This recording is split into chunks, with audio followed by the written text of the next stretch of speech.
অন্ধ্রপ্রদেশের সত্যেনাপল্লীতে জন্ম ব্রহ্মানন্দমের। পুরো নাম কান্নেগান্তি ব্রহ্মানন্দম। 1985 সালে আহানা পেলান্ত্রা ছবিটি দিয়ে অভিনয় জগতে হাতেখড়ি হয় এই অভিনেতার।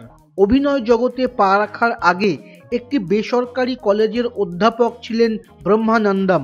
হঠাৎই তিনি নজরে আসেন বিখ্যাত তেলেগু পরিচালক জানধল্য সুব্রহ্মণ্যম শাস্ত্রীর। তার হাস্যরসে মজে গিয়েছিলেন পরিচালক। তারপর শাস্ত্রী ব্রহ্মানন্দমকে আহানা পেলান্ত্রা ছবিতে লঞ্চ করেন। তার কমিক টাইমিংয়ে মুগ্ধ হয়ে গিয়েছিলেন অভিনেতা চিরঞ্জীবী। তিনি বহু ছবিতে কমেডিয়ানের চরিত্রের জন্য ব্রহ্মানন্দমের নাম সুপারিশ করতেন। ইন্ডাস্ট্রিতে ব্রাহ্মী নামেই অধিক খ্যাত এই অভিনেতা। ইন্ডাস্ট্রিতে 30টা বছর পার করে ফেলেছেন। আজও তাকে নায়কের বন্ধুর ভূমিকায় দেখা যায়। 2009 সালে পদ্মশ্রী সম্মানে ভূষিত হন ব্রহ্মানন্দম।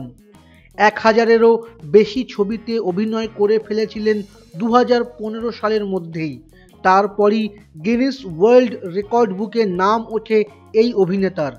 এই মুহূর্তে এই অভিনেতার ঝুলিতে রয়েছে 1100টি সিনেমার রেকর্ড। পারিশ্রমিকের অঙ্কে বিশ্বের তাবর তাবর কমেডিয়ানদেরও পিছনে ফেলে দিয়েছেন ব্রহ্মানন্দম। এই অভিনেতার একদিনের পারিশ্রমিক 5 লক্ষ টাকা, আর একটা ফিচার ফিল্মের জন্য তিনি নেন 1 কোটি টাকা। এই অঙ্কটা এদেশের প্রায় কোনো কমেডিয়ানই নেন না।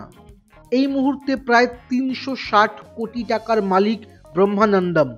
নামি দামি প্রায় সব রকমের গাড়ি রয়েছে অভিনেতার গ্যারেজে। Audi R8, Audi Q7, Mercedes Benz, প্রায় সব গাড়ি রয়েছে ব্রহ্মানন্দমের। হায়দ্রাবাদের জুবিলি হিলসে বিরাট বাংলো রয়েছে ব্রহ্মানন্দমের। পরিবারে আছেন স্ত্রী এবং 2 পুত্র।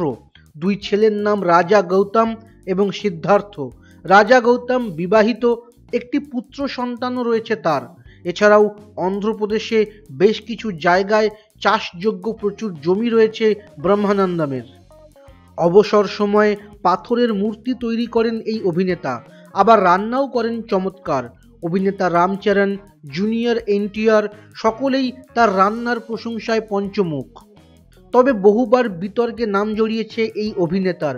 অভিনেত্রী অনুষ্কা শেট্টি সম্পর্কে একবার মন্তব্য করেন, হট জলেবি যা সকলেই খেতে চায়। অনুষ্কা তো বটেই, প্রতিবাদের পর গর্জে উঠেছিলেন অনেকেই।